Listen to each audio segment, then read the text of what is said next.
Hello guys, welcome or welcome back to the KP show. We are here with a review of the fourth test, and let's address the elephant in the room without bringing any further delays. Was this draw at Manchester good enough? Pratik, that's the question. I want to give my 2 cents before we start off this discussion. Uh, there were two schools of thoughts for me. Maybe before going into the test match, you would have felt, yeah, we should walk out with a win. And maybe some things happened in the test match, and then you were there in a certain position in this test match. And from that point, you would have thought, okay, maybe if it's not a win, anyhow, just get this draw, get it done, and move forward. So these are the two schools of thoughts that I could think of, and we are going to be talking about that centered around that in this review. Pratik, go ahead. What were your thoughts? Yeah, if you ask me, the kind of situation that we were in at the end of day two, I think this draw is no lesser than a win, if you ask me honestly. Because whatever means my prediction was that India will, sorry, England will win the toss and they will ask India to bat first. That happened again, and under the overcast conditions in the first day and a half, India actually could not put up that big a score on the wicket. Uh, and then I think for the next 2 days, India was completely on the back foot, I believe. And England batted beautifully. Maybe they could have scored a bit more runs with the number of overs that they played, which they usually do in this baseball era. But okay, that's fine. And then after that, I think the fight that India put on in the second inning was out of this world. I mean, each and every batter, barring the two, Sai and Yashasvi, I think they put up a very strong fight against the conditions and the English bowling attack. I think all in all, it's a good result if you ask me, because with the injuries that came in with the game and the tiring out bowlers, all these things, I think it's a very good result if you ask me from an Indian supporter point of view. Hmm. Absolutely. Absolutely. I think one of the biggest advantages that we have had in this series, I would say, not so much as an advantage, but a positive, I would say. Look, Indian batters have always been good in quality. Okay. Doesn't matter if it was Dravid, Lakshman, that era, or the era before that, or the eras where you had even I know Pujara and Rahane at the end of their careers kind of tapered off. But even when they came in their initial years, we always knew that Indian batters had the ability to score tons of runs if the wickets are good. However, a combination of poor wickets with respect to supporting to batting at home or maybe even in away conditions. Somehow I feel India had lost that art of batting, uh, the art of putting up big scores just because they haven't been, regular in terms of putting those big scores. Yes, we've had on and off occasions where we did put up big scores, but the frequency was missing. Even in the England series, when England toured India, we put up those 400 odd runs, but you could see that at a point we are 220 for two or something, and then something happens and we end up less than 300. And those kind of stuff has happened way too many occasions. But here in this test series, I agree that the conditions favored the batsman heavily, but the fact that our batsman got runs gives a lot of confidence to me. At least we got one box tick that our batters can score runs. Yes, in this test match, in the first innings, we did not fare well enough, but there are reasons why we did not fare well enough. We'll come to that because the conditions changed a lot in this test match in certain sessions. So overall, I think the batting has done well, and I have a stat to back this up as well. The top four run getters in this series, they are all Indians, and from our side, number one is Shubman Gill, 722 runs. KL Rahul, 511 runs. Rishabh Pant, 479 runs. Ravindra Jadeja, 454 runs. Fifth number is Jamie Smith, and then Joe Root and Dandakar, followed by Harry Whitminster. So top four Indians, all of them have scored over 450 runs. I cannot remember when the last time this series, last time some Indian team did this in any away series. So Not even in that home gives series. I don't think, not even in any of the home series that I can think of in last 20 odd years that we have scored yeah, this well. yeah. So that is a win for me. Now coming to the original question. So I mentioned there are two schools of thoughts. One which you have already explored, and after at least if not the end of day two, if after the end of England's innings, the first innings, I mean a draw is a huge deal that India managed to achieve. India batted almost what 140 overs in the final innings, 143 overs, I think. 143 overs. 143 overs. Yeah. Or yeah, so it is an actually commendable effort with respect to the way our batters have played. And I think at the end of the day, we should be happy that it is a draw, it's not a loss. Because the way India has played in this series, a 3-1 score line after the fourth test would have been actually very unfair on us. So I'm thankful that it's a 2-1. But now, looking at the picture from the start of the series, looking at England's strength in their bowling department, looking at how their batters are there, I think it kind of stings me a bit. And if anyone comes and says, against this weak England team, if we are being happy with a draw, I'm not happy. I get it. I can feel their plight almost. So there is certain weightage to that as well. What do you think? I think we have had better resources in the bowling department, if you ask me. And I would also say that over uh, over the course of the series, we haven't have the bowling combination quite right in any of the games, if you ask me. Maybe headingly, I'll be a bit harsh on the bowlers because 370 in the fourth innings is a big chase, and still we could not. They chased it down comfortably if you look on the scorecard. Uh, but apart from that, I think all the three games we could not find the correct combination.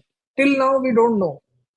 And I don't think, and what happened in the match, and the next test match is in like 3 days' time. I don't think that is going to get any better with time, at least in this series. Maybe in upcoming series we might see some altercations, but I think the major problem with us was we were not able to find the perfect bowling combination. I was listening to Ravi Ashwin in his post-match analysis video yesterday. So what he said was, I mean, you can completely agree with him that to win a test match, no matter how many runs you put on, you need to pick up those 20 wickets. That's what England learned last night. They could not pick up the 20 wickets. They had like 670 runs are a way too many runs for any batting team, may it be home away, anything. But I think they had a huge cushion of runs, but they did have the perfect attack to pick up the 20 wickets. So that is something I think Indian management and the coaching staff, the strategists, the analysts, all of them need to sit down and figure out how are we going to pick 20 wickets if the conditions are not that very supporting for the bowler. Absolutely, absolutely. And I think that is what I wanted to, get finally done with. I mean, that is what I wanted to conclude with the question that I asked earlier. Why are we in this sort of a position where we have to be happy with a draw? Because it is us who put ourselves in that situation, right? And how did we put ourselves into that situation? We could not defend 370 in the first innings, in the first test match. Why? Because we lacked firepower with the bowling. And in this test match, see, one day Bumrah can have an off day. You can give him that one innings where he went for 100 plus. This was the first time in his career that that has happened. Tells you the nature of the wicket as well, how bad it was for the bowlers. But you need other bowlers also to step up. And again, this fault is not of any individual player that has played in this test match. So the way they have fought, you should actually give them credit for coming out with a draw. But rather, the question has to be on the management, that why are we constantly putting ourselves in those positions from where we are unable to, capture wins, forget wins. We are even fighting to stay alive in a test match just so that it ends in a draw and we can be happy about it. I think that is the overall picture which everybody is kind of looking for. Yes, and to answer this question about the management thing, there were few changes coming into this game, which means I was very skeptical about that. Why this selection? Like the selection of Anshul Kamboj. Now, I have nothing against the player, but the problem was there were reports that he left after the A tour to England, back to India. He joined the NCA because he was nursing an ankle injury. So Okay. he went back to India and came to NCA. But again, they for an injury replacement for I think it was Akashdeep or Arshdeep, one of them has been ruled out. So they pulled him back, and we don't know whether he's the rehab is complete or not. And you put him in such a high tension situation. And that guy was, I feel bad for the guy. I have seen him bowl live here at Chinnaswamy. He's a good bowler. I've seen him last year at Mumbai Indians. He was good. But this year also, I think he did pretty well with the new It ball was for good. CSK, Yeah. whatever games he played. So, and his pace was quite in the mid 130s or the low towards the 140 side. And here in the after like 10 overs, the ball went old. That guy could not cross 125. His average speed in his spell was like 124. That is too low for a new ball bowler with on these flaccid wickets. And I don't blame the player, but I blame the selection here. Because if he is not fit enough, if he is not match fit, why do you want to play him in such a crucial game? This is something. And also, if you remember, I mentioned that this is one wicket where you want someone like a Prasidh Krishna in the 11. See, if you see the dismissals, how many of them were to the short ball? There were cash drops, a lot of cash drops as well from English side, both the innings. So the short ball ploy was pretty much helpful on this wicket, but since we didn't have a bowler who could exploit that aspect of the game, we could not trap them. That could have saved us like at least like 100 runs, I believe, in the first innings itself. We could not bowl the short ball because Anshul Kamboj was struggling. Siraj is already like 9 test matches in a row he has played, 5 in BGT, and again for all the 4 years. He has bowled his heart out. Bumrah looks like he's carrying a niggle. He went off the field couple of times. Luckily, it was just a ankle pain because of the boot holes on the run up run up mark. So that's why. But again, these are things like you have to ask the management. And what is the role of Shardul Thakur, the bowler? This is also something that we need to understand, or the management needs to understand. He bowled, I think, 11 overs in all, and we bowled like 160 overs. That is very, very bad. That is very bad. I mean, if that is a lack of skill from the player or the lack of trust from the captaincy and the management, this is something that needs to be answered regarding Shardul I, Thakur. I think, see, there are two things. Firstly, I want to address the Anshul Kapoor situation. So, even if you remember in our preview, I was divided between him and Prasid. I was like, if there is something in the wicket, which was the case here, then go with Prasid. But if you see that there are overcast conditions on offer, I think they went with the prediction of weather, and I think this is the probably first time when AccuWeather has gone a bit wrong, and there was no rain, almost no rain across all 5 days of the test match. But I think they got carried away a bit by the weather report because Anshul had the advantage of swinging the ball in air. I think they felt to include him in the 11. But yeah, if there was a injury concern that was you know uh, kind of clouding his selection, all pun intended, then then I think it was a wrong decision. I wasn't aware of this injury thing, that he was sent back to NCA to nurse an injury. But if that was the case, then I think it was a wrong decision. But otherwise, I can still understand. But coming to Shardul Thakur's inclusion, see, we all know how Shardul Thakur is. So there is no point in debating about what is his skill or what is it not. Right? He gets those magical deliveries going sometimes and picks up crucial wickets. So he is a good inclusion, but you have to see the composition of the side that was on offer. Again, batting deep is something that I really love, but on the first review of this test series, when we talked about the first test match itself, I said this thing.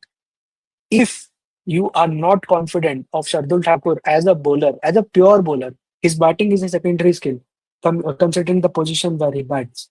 Yes, in the last innings he batted higher, but that's not his position. He generally bats at seven or maybe eight or nine. So, considering that, his bowling is his primary skill. And if he's bowling what 5-10 overs in one innings of a test match, where you're bowling what 100 overs, then there is no point in including him in the 11. So you are not showing any faith, or maybe he doesn't have the skill. If he doesn't have the skill, why are you picking him? Or if you don't have any faith in his bowling, again, why are you picking him? So that is purely Exactly. on management. Exactly my point. And I mean, on a week, and for being even a fourth seamer, 11 overs out of 158 or something England played, that is way too less. That is way too less, if you ask me. And this isn't the first instance. This the One, same thing happened in the first test match as well. yeah. So So if he's there is not a pattern. not if he's not good enough to be your fourth seamer, I don't think he should be on the team sheet. Like 30 runs on that wicket, I don't think it's way too much of a thing, if you ask me, on that wicket. Yeah, yeah, absolutely. And I think you should have included both Prasid and Anshul in this team. And you shouldn't have had picked up Shardul Thakur at all, because you have to pick four full bowlers. Or Otherwise, you even are a not Kuldeep going to win Yadav. test matches. Oh, yeah, even a Kuldeep Yadav. I mean, you I have mean, to make those changes. Otherwise, how are you going to win the test match? See, Washington Sundar, Ravindra Jadeja, whatever bowling they do, they do. That's okay. But that is not wicket taking bowling. You need to have four, at least four proper wicket takers, if not five, in your 11. Otherwise, you are never going to pick 20 wickets. Ultimately, you're never going to win a test match. So, as much as we need to sit down here and criticize England's bowlers for not being able to pick up 10 wickets in the last 140 overs, as much as we need to sit down here and see, criticize the English board and their pitch curators and everybody, because they don't take 5 minutes to criticize our curators when a test match gets done in 3 days. Because they say, oh, it's favoring bowling too much, and you are digging graveyards over there and all that kind of stuff. Now it's our turn to give it back. Bro, what kind of a wicket is that? 24 wickets in a test match of full 5 days of action. Is this the pitch? Is this the kind of pitch you want? So it's our time to give it back to them. But as much as I we need to do that, we need to sit down here and criticize our team management as well for not picking the right kind of, you know, team composition required to win in a test match. Yeah, and I was listening to Jared Kimber, one of his podcasts, regarding this situation of this pitch and ball of this baseball era. So what he was saying is during the 2021 home season, I mean English domestic home season, the ball and the wickets were such that it, the bat to, the batters had to buy each run. It was that difficult to score. So after that, when this baseball thing started in 22, there was this change of ball. This Duke's ball, they made some changes to this Duke's ball. After that, the runs have started to flow. So it's more like it is more about this ball thing rather than the pitch. Pitches were like this only. If you go and check the old scorecards of Manchester or you go to any of the wickets, if you see. So at match, the delta will be like 100 runs in total across 4 innings. If you add it up, at max 100 run additional that we are getting, that is also because of the nature of the games, that we are more result oriented and players are playing a bit more aggressively and all those things. But the major change was in from the pre-baseball to post-baseball era is the ball change, the Duke's ball, whatever the nature of the ball that has changed, that it becomes soft, something like that. What we see in Australia, that the ball gets softer after 35, 30, 40 overs, and it becomes very easy to score. So that is one thing which Jared Kimber told in his podcast. So I mean, it's not more about the pitches that have less life now in England. It's more about the brawl. No, but again, the criticism still is the same for me Yeah, because if you yeah, that is remember, for sure. the test match, that was the pink ball test match, which was held in Ahmedabad. A lot of haragiri was done all across the English media, even the Australian media. They also got their hands dirty. Worldwide, we were criticized because how could you give such a Ahmedabad wicket with no grass, nothing, because the pink ball could not survive that. And within 2 days, you got a result. Joe Root got a five for, and because those were not good conditions for the pink ball to sustain it, dusty, and you had too much of heat onto the pitch, which made it go completely dry, and the pink ball did a lot of things. But yes, the criticism for that specific test match was valid from their side. We were inadequately prepared. I take it. I take it on the chin. Now you tell me that if see ECB is under control of changing the ball and everything. Now, if you have changed the ball, bro, give something in the pitch. And now they cannot come to us and say we were inadequately prepared for this because this is not the first time that it is happening in a test match. You've done it since Yeah, 2022, as you already mentioned. So in 3 years, you could not figure out how to make the right competitive cricket test matches. the right My balance criticism, they are not able to find, I believe. yeah. So in that case, my criticism is still valid, and I will criticize them for the kind of uh, surfaces that they have thrown at us. I mean, come on. Yeah, definitely. I mean, these test matches do deserve a result, I believe. Little more spice in the wicket. Not saying that like you are like back in the days when India West used to go like 2014 or those tours. We were like 8 for 4 or 20 for Those 4. were the These days. kind of, yeah. So I don't want that kind of a spicy wicket, but yeah, little more like 400, 450 wickets are good. These are like these wickets are like they remind me of Rawalpindi or Lahore back in the days. You bat for 3 days without an iota of swing or any movement of the wicket. So I think that also kills off the vibe, I think. Absolutely, absolutely. So yeah, that's all. I mean, that I was thinking of. I mean, yeah, that and our team management, of course, needs to improve. Going into the next test match, I do want to see these two changes happen. Prasidh Krishna coming in, maybe for Anshul. It's too harsh on Anshul already to drop him, but consider it not being dropped. It's just going with the best possible combination that is available for the next test match. And I think Oval, without any shadow of doubt, you need that extra bit of pace that Prasidh brings in. That hard length, hitting the hard length is very important there. And you also need a bit of spin. So Kuldeep Yadav should come in for Shardul Thakur.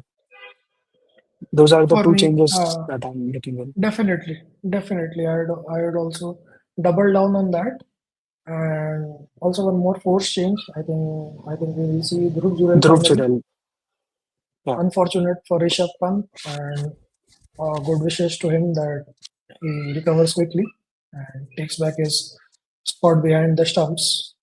But yeah, so Bumrah is most likely not playing the last test given the conditions and his But body. I don't think we have anybody else left, do we? If No, Bumrah no, doesn't play. they that is up to the management how they take it, but I don't think it's right to risk him because there is a T20 World Cup in Uh-huh. next 6 months. So you have to be a bit smart in that aspect as well.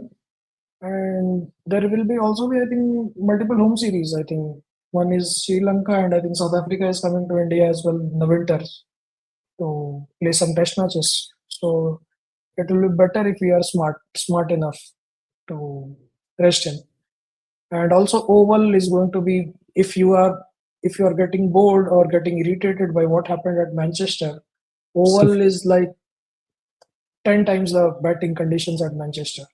Like you can bat there for 3 days. Means even in the olden times, from the days have been watching cricket, like 2005, I still remember the memorable Ashes series. Uh, England had to. England were batting third, I think. It was the third innings of the Test match, and they were 2-1 up in the series, and they had to bat out the entire day just to mitigate the series, so that they could win the series, mitigate a draw in that Test match. Kevin Peterson comes out, smashes 158 in a rain break day, almost a run of ball 158 at Oval on day Yeah. 5 against Shane Warne, Glenn McGrath, Jason Gillespie, and Brett Lee. So Oval is that good a batting wicket, and it has been that good from the day one.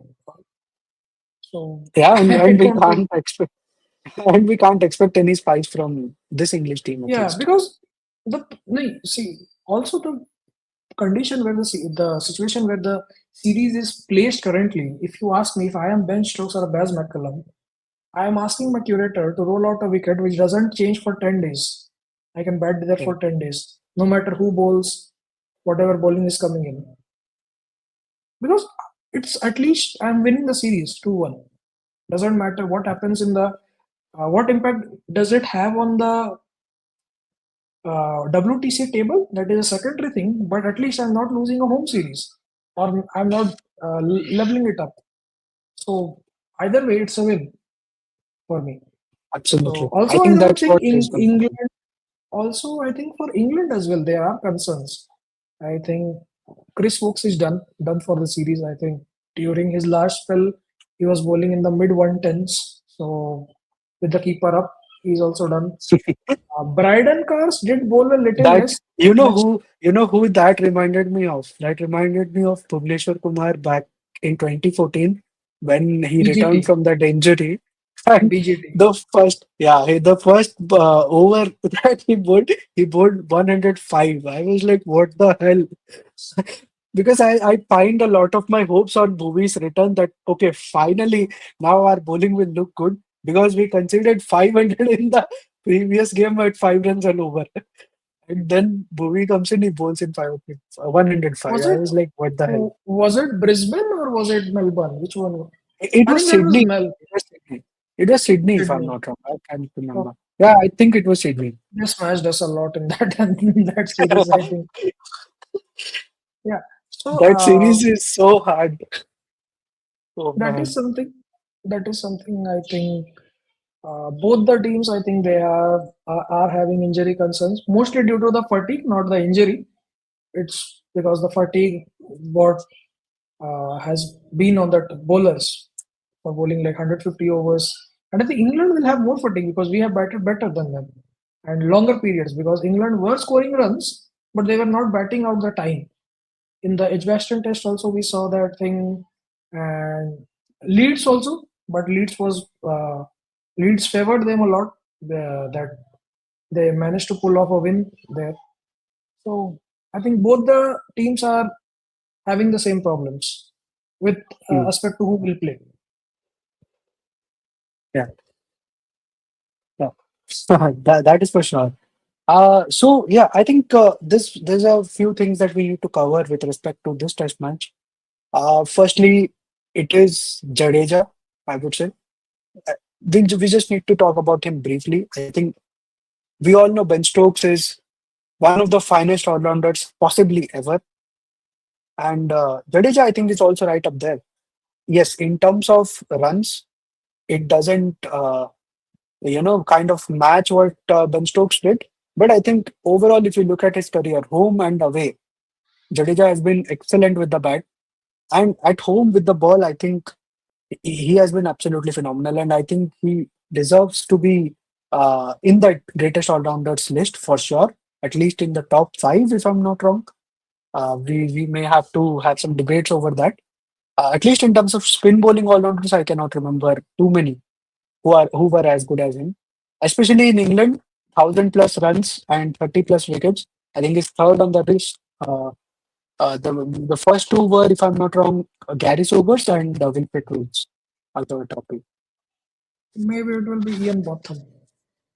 No, away bowlers in English conditions. Okay, okay, yeah. Gary Souness and other one, whoever is said. Wilfred Roots. Also, another thing I'd like to say means this comparison is kind of bit weird because why I'll tell you. As good as Stokes is, what you said, he hasn't been much of a bowler. If you go to the subcontinent or maybe in the West Indies, he hasn't bowled that much. Maybe sometimes in Australia he does bowl in the few in Ashes series, and same in South Africa. In the summer conditions, he has bowled a bit apart from England, but he hasn't been that much of a bowler. If you see, he has the wickets, and he's too good a bowler to be a fourth bowler, I believe, in whatever team England play. He's a very good bowler to be a fourth seamer in any of the 11s. Also, Stokes is primarily a batsman. You can also play him as a pure batter at number six. He has both the gears. He can aggressively attack no matter what the conditions are. He can score at his will. And also, he has that mentality to bat out the entire day. What Washington and Jaddu so last day.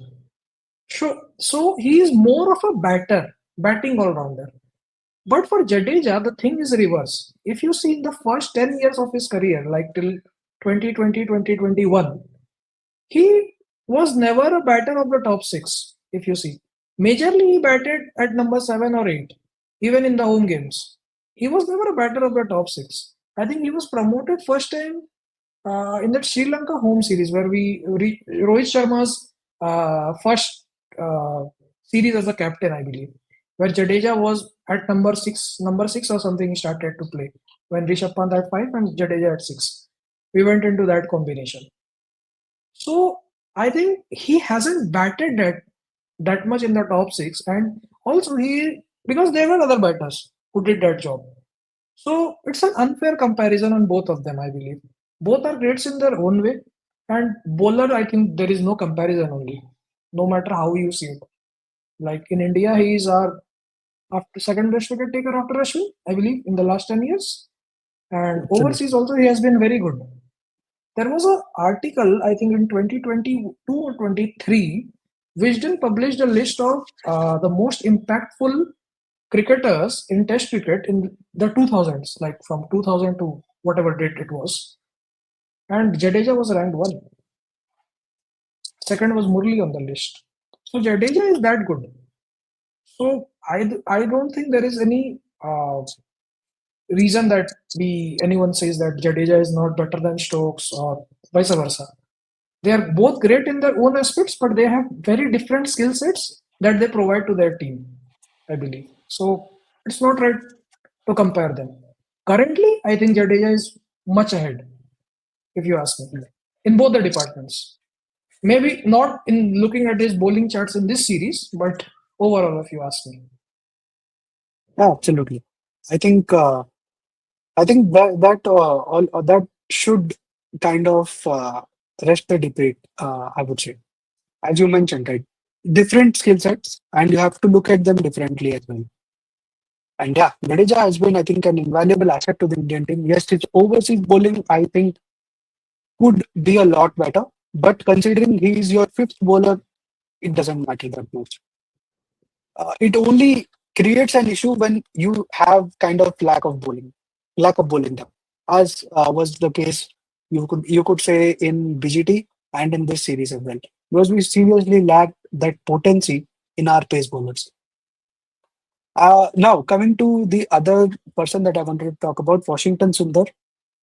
See, his inclusion is a bit controversial. I still feel you could not have both of them together in the side as two bowlers if you are counting them as two bowlers.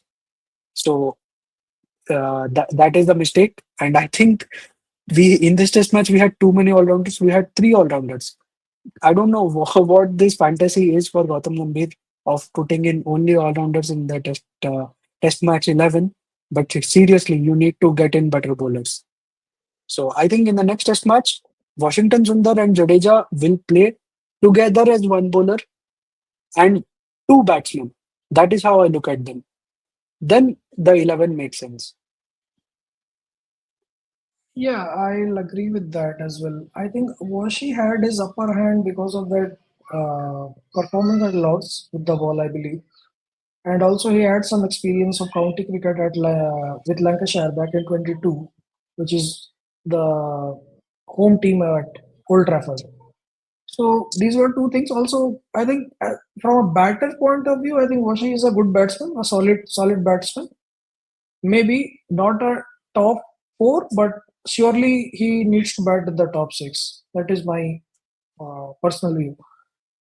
But again, from a bowler's point of view, if you ask me, at best he is my fifth spinner, fifth bowler. At best, he is not in my top four, and that is what I think is hindering the balance of the bowling attack.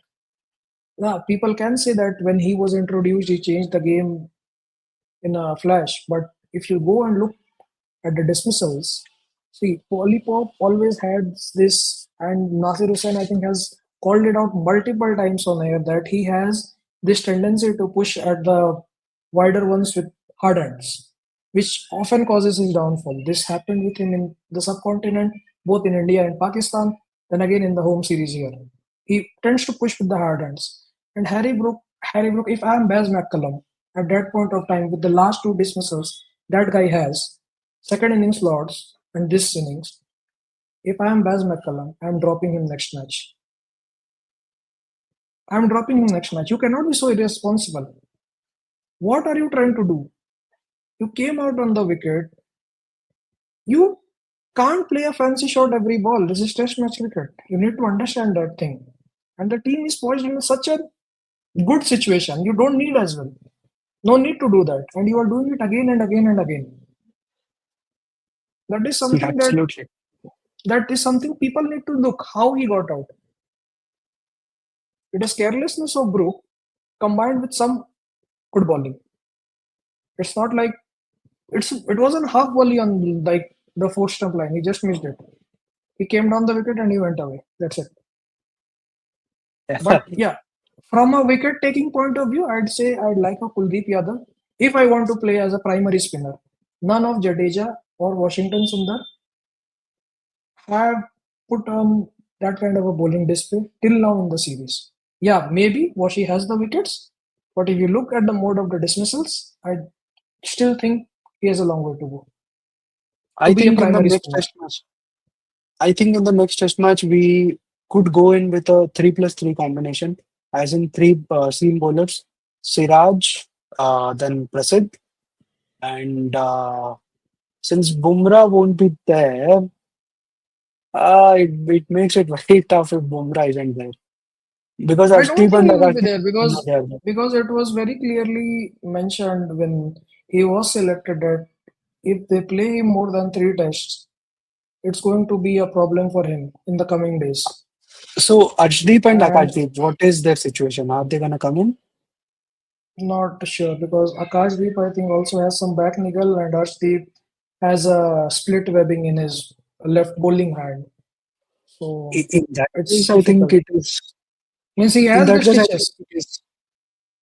Then it's very straightforward. Maybe you can have these two. Sorry, again I was saying Bumrah. Siraj, Anshul Kamboj, and Prasid. Your three Ansh- seamers, Anshul Kamboj, I'm very skeptical about. Reason being, he but you was don't have stuttering in any. his. He See, was you even don't have any stuttering. other seamers. So what would you do? If all of I them are mean, injured, then again, you have to get somebody I, else from India. I think the one will be Shardul Thakur. I mean, if from the fitness point of view, if you ask me, he is the third seamer that is available. Because see, if you play in Anshul Kamboj, why I'm not in favor of playing him or risking him again. He was stuttering. Run-up was Hmm. not smooth. Approach to the crease was missing, and that is the reason why the ball speed was so less, and he was spraying it all around, even with the new ball as well as the old ball.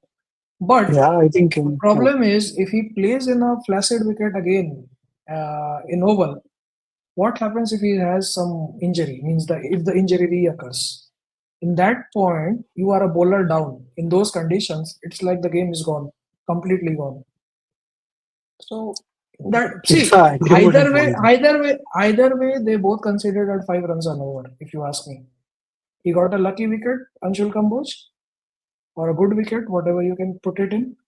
But either way, they conceded a lot of runs, and the result is the same.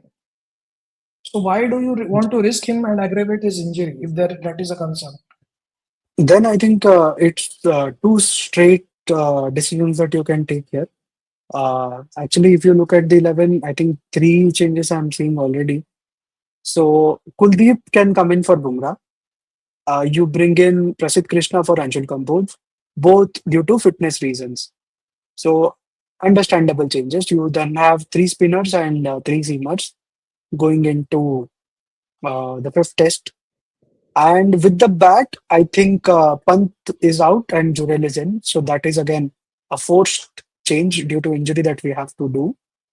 Number three, because they have selected Sai Sudarshan in this test match, they have to persist with him now. Now, please don't go back to Karun Nair again for the final test match. If you had to I give don't Karun think Nair that's his run, happening.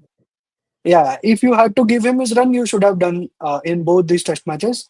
Now, because you have moved on from him and you have selected Sudarshan to be your number three, run with him and see what he can do. Give him the home series, give him this entire WTC cycle if need be. But I mean, of course, based on how he performs, it's not going to be he's going to score 10 ducks and we still persist with him. That's not going to happen. But if he's showing decent ceiling, then go ahead with him. Otherwise, you can fit in Jurel and Pant also in the future.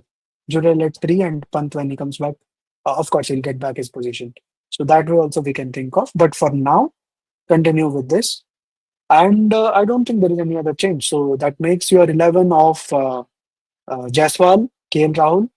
Then number three will be Sai. Number four will be Shubman Gill.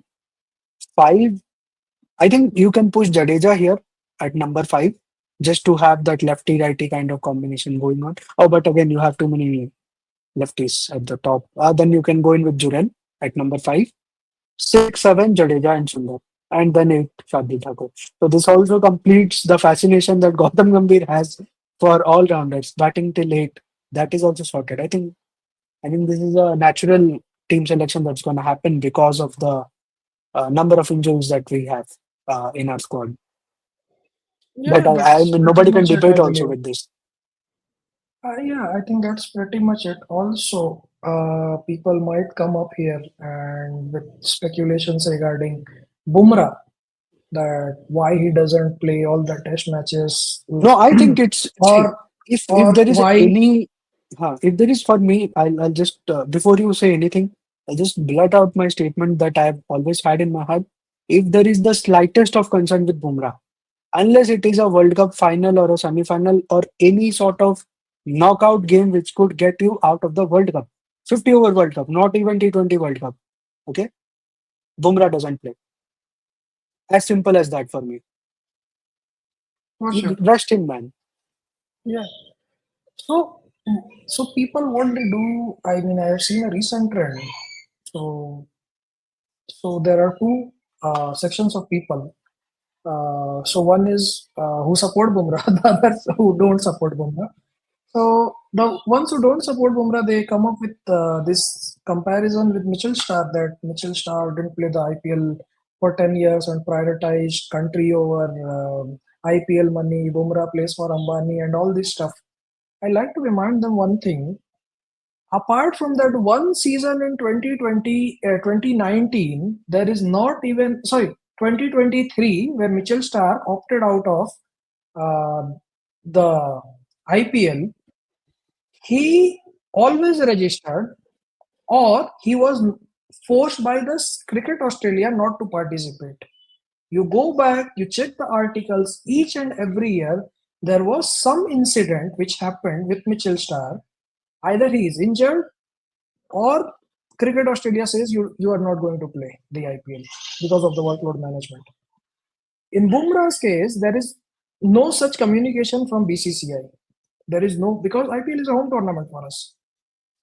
That can be debatable that how the BCCI operates and how Cricket Australia operates. Okay. Exactly. Another another thing. Now for Mitchell Starr, sorry, yeah, and also when he was not fit, Bumrah in 2023 when he had that horrific back injury before the World Cup, where we are very uh, anxious that whether he will back in time to play the 50 over World Cup at home or not. During that year, he didn't play, right? He didn't even try to come He back to didn't the play. IPL. He rested for one entire year. He rested for one entire year so that he can be fit and fully fit for the World Cup coming in the home. And why people are, I mean, I don't understand why people are See, after see, him. That I also want to say a few things. See, Stark did that in the two World Cup years, 2019 and 2023. All credit to him. So if you see, Bumrah also did not play the 2023 IPL. no, in You can 19 say he was in 19 Cricket Australia clearly advised him not to go in because they had a long home series against India as well as Sri Lanka. They played they also test had the matches. Ashes. They had the Ashes and World Cup Ashes playing. was just after the World Cup, so Cricket Australia forbid him from participating in the IPL. Okay. 2023 he was the only year when he pulled out, stating that there is a Ashes in the summer as well as followed by the long World Cup in India. That's why I'm not going to play. Apart from that, all the years either it is he is injured or Cricket Australia said you are not going to participate. It's not like Stark doesn't want to come here and earn money and play the IPL. It's the other way around. It's the board that is forbidding him from participating in the IPL. It's not like Yeah. country over money or all those things. See, regardless, I would say there are a few things that you need to understand here. One, with respect to Bumrah, he didn't play the 2023 IPL. Now you can come back and say, oh, he didn't play the Champions Trophy, but he played the 2024 IPL. I'd say, my friend, just go back and look at the Border Gavaskar Trophy 2024-2025. The way we just made Bumrah bowl and bowl and bowl and bowl. I mean, all I could remember from that series was, "Bhai aur zor nahi lag raha" from Exactly in the Bumrah. Melbourne Right? fourth day It last was it was fourth you day I think. guys. As in, by you guys, I mean it was the Indian team management. I won't say Rohit Sharma alone. See, Rohit Sharma's job is to make use of the resources that is given to him the best he can. Yes, you can criticize Rohit Sharma why you didn't had other bowlers. So that's a separate debate. But it was your lack of right team selection, Gautam Gambhir, Rohit Sharma, the entire team management, that you had to force Bumrah to bowl so many overs on the trot. You guys could not pick up a 10th wicket to break the 10th wicket partnership between the likes of Nathan Lyon, Lion Scott and Boland, Boland. Lion and and you Boland. had to 18 ask overs they batted. Bumrah. You had to ask Bumrah on the next day of the test match to come and get the 10th wicket also. I mean, bro, he's a human being. He's not a machine. He was bound to get injured. He got injured. And in the IPL also, he didn't come in right in the first game. He had to wait out a few games before he was Four cleared, games. and Fifth game then he came in. he was brought in, right? So that is from Bumrah's perspective. Again, the bigger narrative that everybody needs to understand is the BBL. It clashes with the Australian International Summer, so that is why the BBL isn't a premier tournament. And BCCI wants Bumrah. BCCI wants Virat Kohli. BCCI wants Rohit Sharma. Hell, BCCI wants MS Dhoni to play the IPL so that they can get those bigger numbers. There is a reason why the Indian cricketers are not allowed to play in any of the T20 leagues overseas, because BCCI wants IPL to be the premier tournament. It's on the BCCI that Bumrah is playing in the IPL, and not on Bumrah that he's choosing IPL. You can you can ask the same question to Virat Kohli and Rohit Sharma. I remember this very clearly.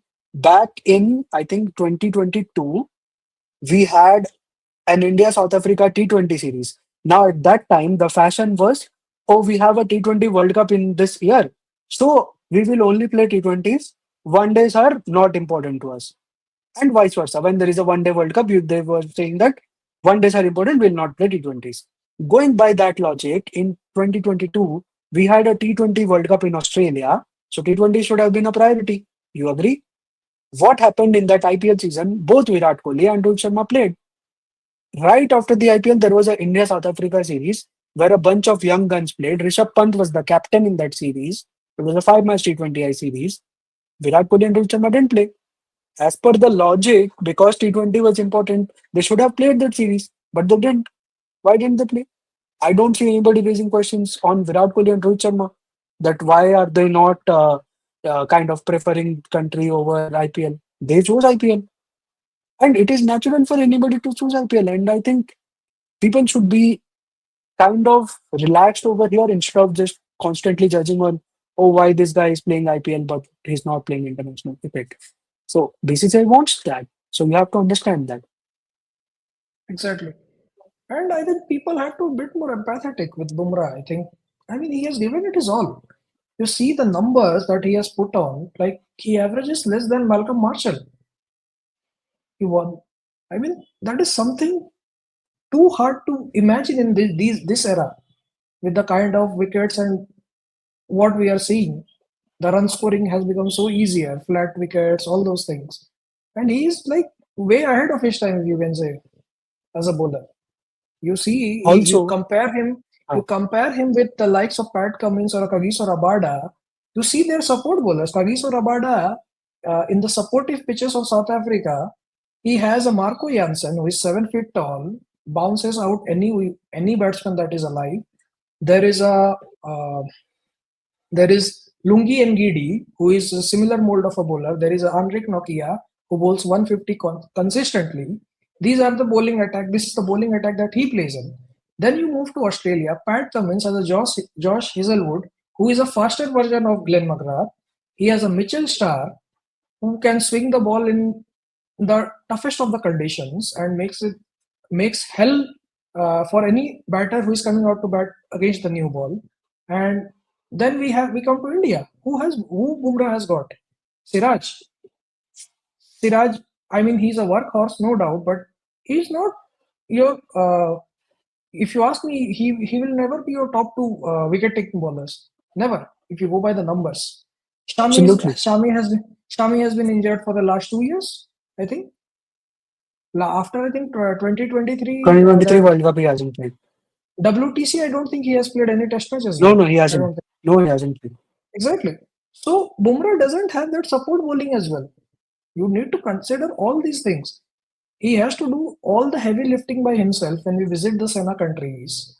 And then people come up with these absurd comparisons that Mitchell Stark is playing so many games, Virat Kohli was a bigger match winner. I mean, it's not fair on the guy. Let's be Absolutely. honest. It's not fair on the guy.